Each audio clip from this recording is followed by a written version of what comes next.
Buenos días, hermanos, hermanas, amigos, amigas.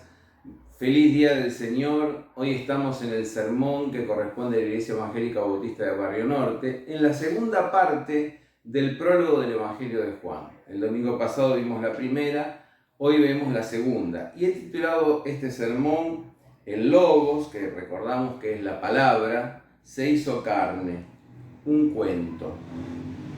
El título puede parecer misterioso, y voy a dejar espacio para que ustedes después descubran por qué este título.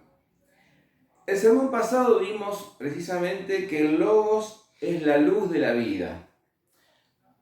Es el creador, es el que prevalece sobre las tinieblas, es el que es testificado por Juan, es el que ilumina a todo ser humano que viene a este mundo, es el que viene al encuentro de los seres humanos y entonces recibe un rechazo global, pero a todos los que lo recibieron, esto es, a los que creen en su nombre, les dio el derecho de ser hechos hijos de Dios. Esto es, nacidos de Dios, ¿no es cierto? Ahora va a dar el autor del prólogo de Juan un paso más. Y va a decir que este logos, esta palabra, este verbo divino, se hizo carne. Vamos a leer Juan 1, 14 al 18. Y la palabra se hizo carne y habitó entre nosotros y vimos su gloria, como la gloria del unigénito del Padre, lleno de gracia y de verdad.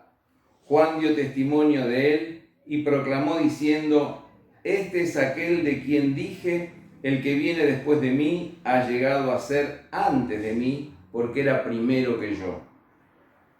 Porque de su plenitud todos nosotros recibimos, y gracia sobre gracia. La ley fue dada por medio de Moisés, pero la gracia y la verdad nos han llegado por medio de Jesucristo. A nadie ha visto jamás a Dios. El Dios único que está en el seno del Padre, Él lo ha dado a conocer. El texto es un texto corto, son apenas 5 versículos, pero que afirma 3 realidades que nos invitan a nosotros a un cambio de vida. Primeramente, que en Jesucristo vemos la realidad de la encarnación. Versículo 14. Y la palabra se hizo carne y habitó entre nosotros y contemplamos su gloria como la gloria del único del Padre, lleno de gracia y de verdad. La palabra, el verbo, la luz de la vida, llegó a ser carne. O sea, esa presencia difusa de la luz, esa presencia en la ley, en la conciencia, acusando, defendiendo a los seres humanos, esa presencia en la providencia de Dios que se cruza en la vida de cada ser humano en todo tiempo y en todo lugar, esa presencia que estaba en la nube cuando los israelitas cruzaban el Mar Rojo, esa presencia que estaba en la roca que le seguía y la roca era Cristo, esa presencia que está en el prójimo, en ese pequeñito al cual vestimos o al cual cubrimos o al cual visitamos, y Jesús dice: cuando lo hicisteis a uno de estos más pequeños, a mí lo hicisteis. Esa luz difusa del Logos que se manifiesta, esa luz divina, sufre un cambio, pero ahora es un cambio en su manifestación. Ese Logos divino, esa palabra divina, ese verbo divino, se hizo ser humano con nombre, Jesús de Nazaret. Un ser humano sujeto a las condiciones precarias de nuestra historia, de nuestro tiempo y espacio. Se hizo carne. No carne como un vestido a la verdadera personalidad que es la del Logos. No carne como una apariencia, como decían los gnósticos, sino se hizo carne como la nuestra. Dice el apóstol Pablo, para ser más específico, que nació en carne de pecado para vencer el pecado en la carne. Ahora entonces, En primer lugar, cuando dice que el Logos se hizo carne, valoriza la carne como creación de Dios, valoriza la materia como creación de Dios. La materia no es, como querían los gnósticos, algo inferior, de segundo orden. La sexualidad no es algo inferior, de segundo orden. El hambre, la sed, lo propiamente humano, no son elementos inferiores. Son parte de la creación de Dios. Por eso, Jesús el Cristo, el Logos de Dios, la palabra de Dios, se hizo carne. Que se hizo carne significa que asumió la condición débil y la condición precaria de todos nosotros. Uno de los padres de la iglesia, un peleador, un luchador de la ortodoxia, como San Atanasio decía, lo no asumido no puede ser redimido. De manera que Dios mismo tuvo que asumir nuestra condición humana para redimirla, para liberarla, para salvarla. Asumió nuestra humanidad para mostrarnos lo que significa ser verdaderamente humanos, auténticamente humanos. Debió ser un hombre como nosotros para salvar a los seres humanos. Debió ser Dios porque la salvación viene de Dios. Entonces, en Jesucristo vemos al verdadero Dios y al verdadero hombre. Ese Jesús, ese niño nacido en el pesebre, al nacer en un pesebre muestra que Él está abierto absolutamente a todos. No nació en un palacio, no nació en un mesón. A un mesón hubieran podido acceder algunos, a un palacio menos todavía. Ahora al pesebre acceden todos, desde los animales hasta los más pobres, la gente del campo. Todos pueden acceder al pesebre, todos pueden acceder a Jesús el Cristo. Ahora, ¿qué ocurrirá si nosotros estamos llamados a ver en Jesús el Cristo, en ese niño pequeño, a Dios? ¿Qué ocurrirá cuando nuestras miradas acechan los espacios siderales para ver a Dios, para descubrir a Dios, y sin embargo tienen que verlo en ese niño pequeño? Bueno, podemos seguir mirando los espacios siderales. Podemos seguir contemplando la creación como obra de Dios. Podemos seguir alabando la perfección de la ley. Podemos seguir contemplando la mano providente de Dios en la historia. Pero sin embargo ahora somos invitados a algo nuevo. Somos invitados a ver a Dios en Jesucristo, en ese niño. Jesucristo es totus Dei, totalmente Dios, pero no el totum Dei, no el todo de Dios. Porque Jesucristo es uno con el Padre, pero no es el mismo que el Padre, ni el mismo que el Espíritu, aunque no se menciona aquí en el prólogo del Evangelio de Juan. Pero aquí está el versículo, dice, y la palabra se hizo carne y habitó entre nosotros, permaneció entre nosotros, hizo su tienda entre nosotros. Y todavía el texto sigue diciendo, y contemplamos su gloria, y contemplamos su gloria. Aquí probablemente esté refiriéndose a la Shekinah, la presencia de Dios que lo seguía. Y ahora Dios hace tienda, acampa entre los seres humanos a través de Jesucristo. Vimos su gloria, la palabra hebrea kadosh.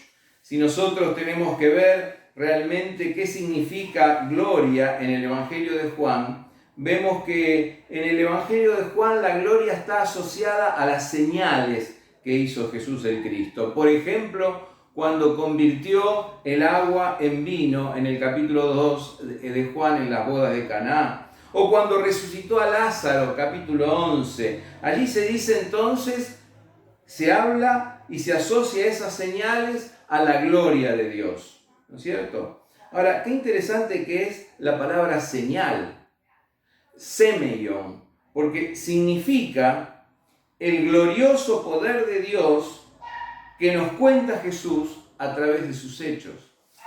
O sea, Jesús a través de sus actos, a través de sus prodigios, a través de sus señales, nos cuenta la gloria de Dios, la grandeza de Dios.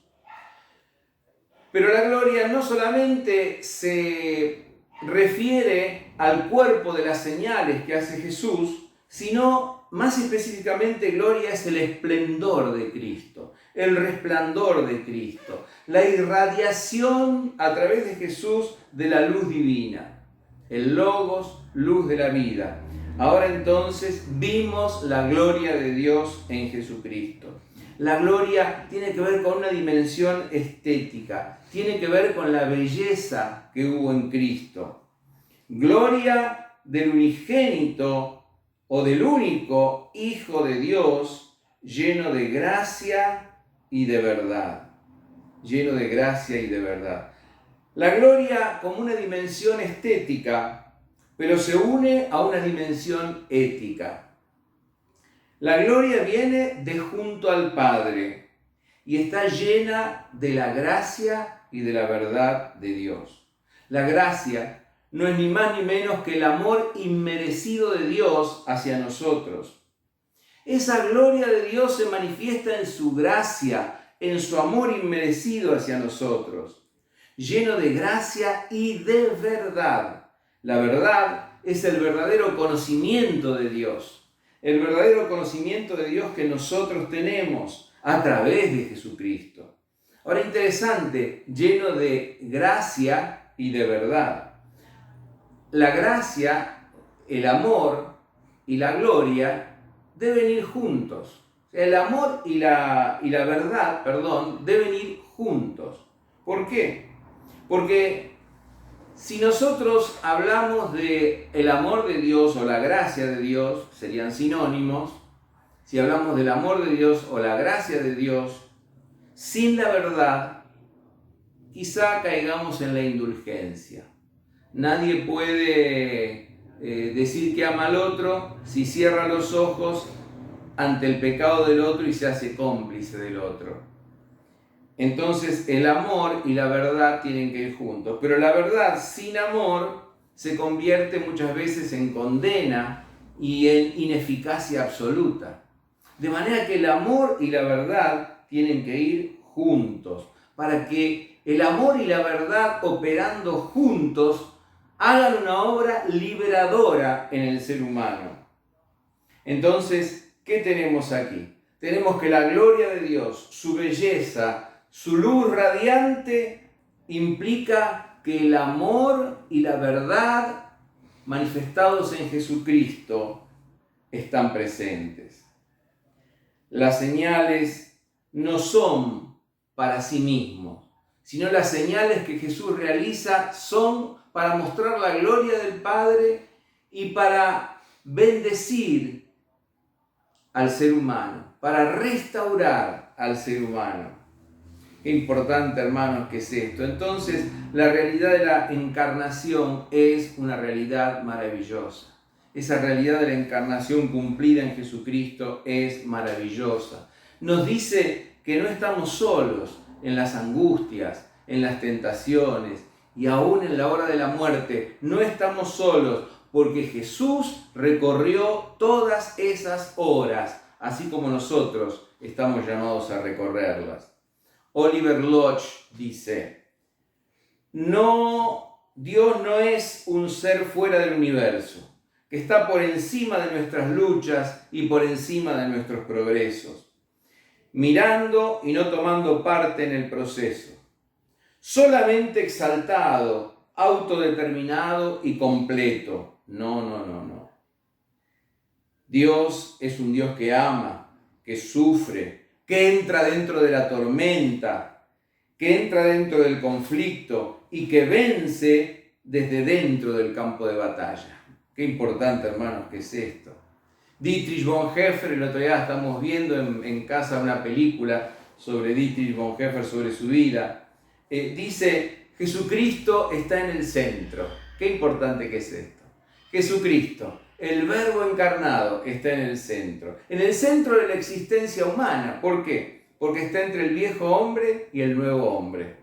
En el centro de la historia, porque está entre la promesa y su cumplimiento.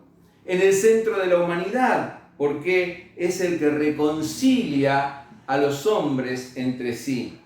En el medio de la creación, porque es el que reconcilia a la creación con la humanidad y a la humanidad con la creación. De manera que aquí está la primera realidad que afirma el texto.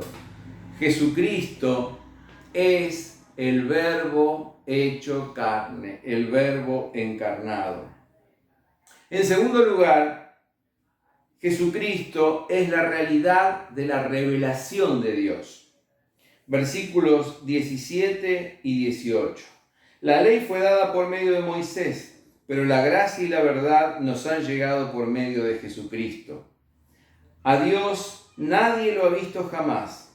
El Dios único que está en el seno del Padre, Él lo ha dado a conocer. Hermanos, Jesucristo ha revelado al Dios invisible. Como dice la carta a los Colosenses, Él es el ícono, Él es la imagen del Dios invisible, el preeminente en toda la creación. Ahora, la ley fue dada por Moisés, pero la gracia y la verdad nos han llegado por Jesucristo. No hay una oposición aquí entre la ley y la gracia, como podría haberla en Pablo. No hay aquí eso. Sino hay un progreso desde la ley hasta la gracia y la verdad dadas en Jesucristo. La ley fue también dada por Dios. Y Jesucristo, entonces, dice el texto, a través de Él nos ha llegado la gracia y la verdad. La gracia y la verdad desbordan la ley. Desbordan la ley en la persona misma de Jesús. En Jesucristo se revelan la gracia y la verdad de Dios en sus dichos, en sus hechos, en su persona, en su vida. Jesucristo entonces revela a Dios como Padre. Fíjense el versículo 18. A Dios nadie lo ha visto jamás. El Dios único que está en el seno del Padre, Él lo ha dado a conocer. A Dios nadie lo vio jamás. Le pregunta Moisés a Dios, allí en el capítulo 33 del Éxodo, versículo 20, le pide ver su rostro. Y Dios le dice, tú no puedes ver mi rostro, porque el hombre no puede verme y vivir. Y luego en el versículo 22 dice, cuando pase te esconderás en la peña y podrás solamente ver mi espalda. El hombre no puede ver a Dios, ¿por qué? Porque Dios no es un objeto para mirar. Él se hace ver cuando Él quiere, donde Él quiere y como Él quiere. Se hace ver parcialmente. Ahora, el Dios único, el que está en el regazo del Padre, y es interesante aquí la traducción el Dios único, porque es una traducción que está en los mejores manuscritos, Sinaítico, Vaticano, Papiro 33, otro de los más importantes manuscritos, porque a veces hemos visto en versiones anteriores el Hijo único que está en el seno del Padre. No, dice el Dios único que está en el seno del Padre, o sea, directamente trata a Jesucristo como Dios. Ha dado a conocer al Padre, ha dado a conocer a Dios. Pero acá está un poquito el misterio de el Logos se ha hecho carne, un cuento. ¿Por qué? Porque la traducción exacta es a Dios nadie lo ha visto jamás. El Dios único que está en el seno del Padre, Él nos lo ha contado. Nos lo ha contado. Interesante, nos lo ha narrado. Fíjense que se pasa y se combina el registro de la visión con el registro del habla, ¿no es cierto? Juan se mueve en el terreno de lo sapiencial, de la sabiduría. más que en el terreno apocalíptico. El ver quedará para el final de los tiempos. El ver quedará para la época de la manifestación final, de la parusía de Jesucristo. Sin embargo, la palabra encarnada nos cuenta sobre Dios, nos narra sobre Dios. El Logos se hizo carne, un cuento, porque ese Logos hecho carne, llamado Jesucristo, nos cuenta acerca de Dios, acerca del Padre. Él nos revela a Dios porque Él es el Dios junto al Padre y uno a la vez con el Padre, como bien lo explicita Juan. Entonces, nos los cuenta, nos narra a Dios con sus dichos, con sus hechos, con su vida misma, pero también con su ejemplo. Felipe pregunta: Señor, muéstranos al Padre y nos basta. Y Jesús le responde: tanto tiempo hace que estoy con ustedes, Felipe, y todavía no me conocéis. El que me ha visto a mí, ha visto al Padre que me envió. Aquí la palabra que usamos para que el Padre lo ha dado a conocer, es la palabra que yo estoy traduciendo como nos lo ha contado. Es la palabra que se utiliza para decir exégeta. Jesús es el exégeta del Padre. El verbo es exegeistai, o sea, Jesús es el que nos muestra el sentido de Dios, el Padre. Es el que saca a la luz la intención de Dios el Padre para con su creación, con la humanidad, con la naturaleza, etc. Jesús entonces viene a contarnos, a narrarnos, a mostrarnos al Padre. Ahora, hay una tercera realidad. Jesucristo nos muestra la realidad del testimonio acerca de Él. Es un hecho histórico el testimonio acerca de Jesús. Versículos 15 y 16. Juan dio testimonio de Él y proclamó diciendo: este es aquel de quien dije, el que viene después de mí ha llegado a ser antes de mí porque era primero que yo. Porque de su plenitud todos nosotros recibimos o tomamos, y gracia sobre gracia. Aquí tenemos primeramente el testimonio de Juan el Bautista y luego el testimonio de toda la comunidad de fe a lo largo de los tiempos y en todos los lugares. El testimonio de Juan el Bautista se expresa diciendo que era primero que yo porque era antes que yo. O sea, básicamente el Logos, el verbo, ese verbo que se hizo carne, es el eterno creador, el que estuvo desde siempre y en todos los lugares, y está y estará, el que era, el que es y el que ha de venir, el que hace que todo permanezca unido y junto. Bueno, ese es el verbo de Dios. Entonces Juan da testimonio de esto. Da testimonio de la eternidad del verbo de Dios, de la eternidad de Jesucristo encarnado, de la eternidad del Hijo de Dios. Y el versículo 16 termina de una manera maravillosa y con una invitación para cada uno de nosotros. Dice: porque de su plenitud todos nosotros recibimos, y gracia sobre gracia. Este es el testimonio de la iglesia confesante.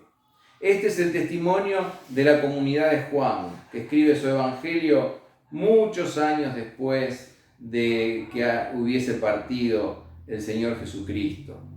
Y dice: de su plenitud todos tomamos. A diferencia de los gnósticos, que los que conocían eran unos pocos. Para los gnósticos solamente se salvaba el alma racional, pero el cuerpo y el mundo no se salvaban. Para los cristianos no. Para los cristianos la posibilidad de conocer a Dios, de conocer la gracia de Dios en Jesucristo está abierta a todos, es universal. No a unos pocos iluminados o escogidos, sino a todos, absolutamente a todos.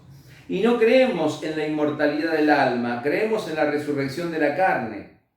Y no creemos solamente en la salvación de las personas o de las almas individuales. Creemos en un nuevo mundo. Creemos en nuevos cielos y nueva tierra donde mora la justicia. Ahora, de su plenitud, de la plenitud, del pléroma, de la plenitud de Dios, todos tomamos, y gracia sobre gracia.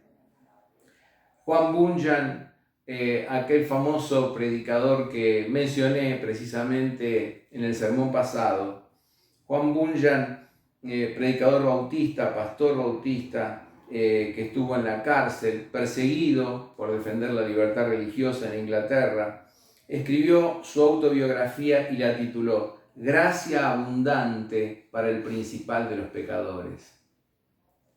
Como el apóstol Pablo decía, que él era el primero de los pecadores. Acá Bunyan dice gracia abundante para el principal de los pecadores. Santa Teresa de Jesús decía en su autobiografía, la titulaba De las misericordias de Dios.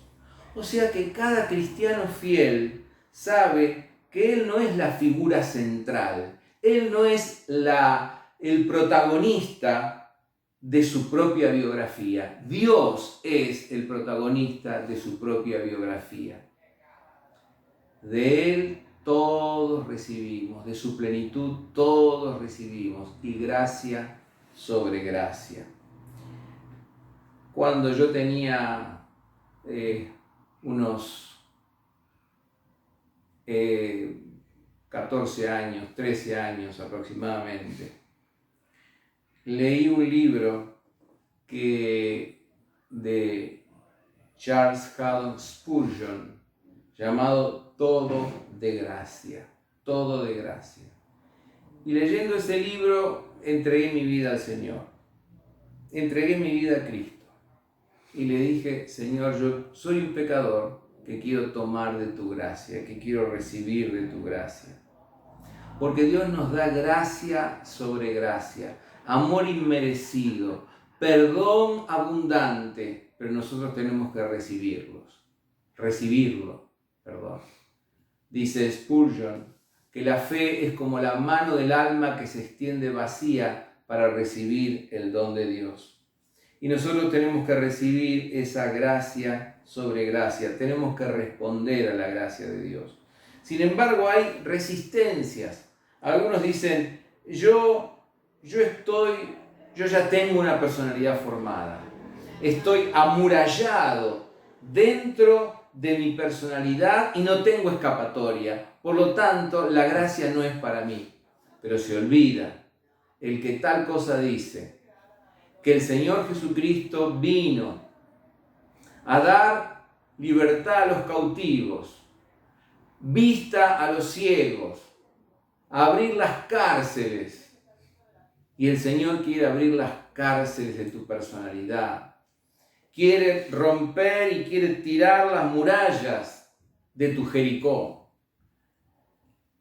Otros dicen que no desean esa vida abundante, esa gracia que Dios ofrece. Agustín en sus confesiones lo decía. Él decía, la vida a la que estaba acostumbrado me retenía más que esa otra que intuía, pero pensaba que lo que realmente anhelaba era la vida que estaba reteniendo. Muchos creen que viven de una manera que es la mejor y que si reciben a Dios, que si reciben a Jesucristo, que si reciben la gracia de Dios, es más lo que pierden que lo que ganan. Y se equivocan diametralmente. Porque es verdad que pierden. Es verdad que perdemos, pero todo aquel que pierda su vida la ganará. Otros dicen, yo estoy satisfecho. No tengo ni hambre ni sed de justicia, estoy satisfecho como estoy. Pero ni siquiera imagina la vida abundante que viene de la gracia de Dios. Gracia sobre gracia. Los testigos, los que formamos parte de la iglesia, desde Juan el Bautista hasta los primeros testigos de la resurrección de Jesús, hasta la iglesia del primer siglo, hasta la iglesia en todos los lugares y en todos los tiempos, hasta vos, hasta mí, todos nosotros podemos ser testigos del Evangelio. Podemos ser testigos de la gracia de Dios. Ser testigo, un testigo es alguien que tiene una experiencia y se le pregunta por esa experiencia. Bueno, yo tuve una experiencia con Jesús. Yo tengo una experiencia con Jesús.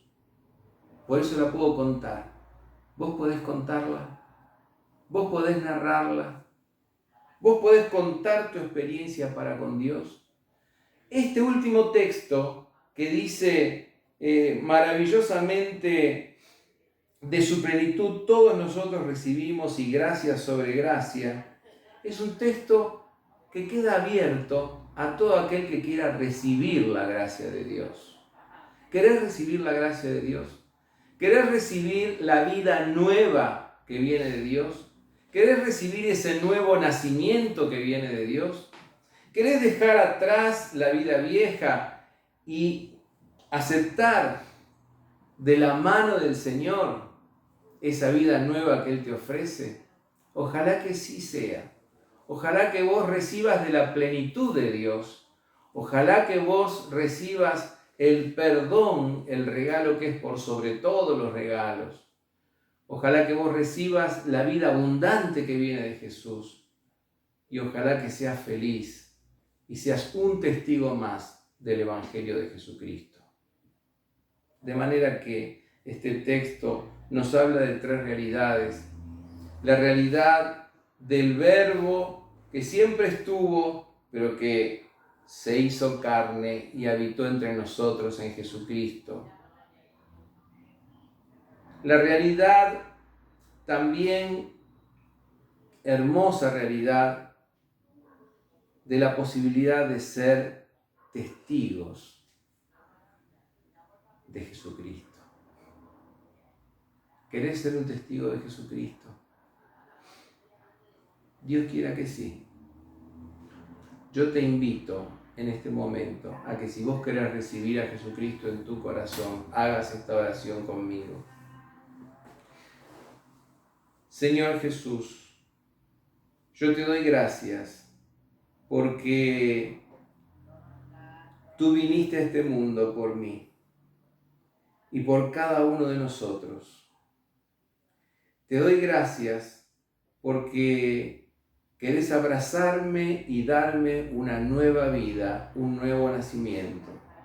Te doy gracias porque querés derramar sobre mi vida tu plenitud y darme una vida nueva, maravillosa, nacida de lo alto, nacida de ti, oh Dios.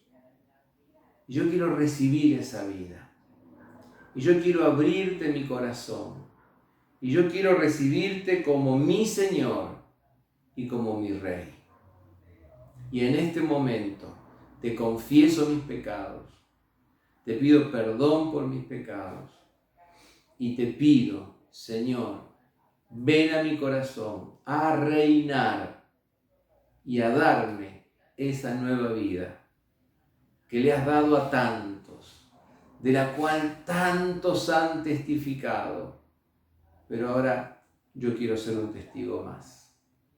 Te pido todo esto y te doy gracias por lo que vas a hacer en mi vida. En el nombre de Jesús. Amén.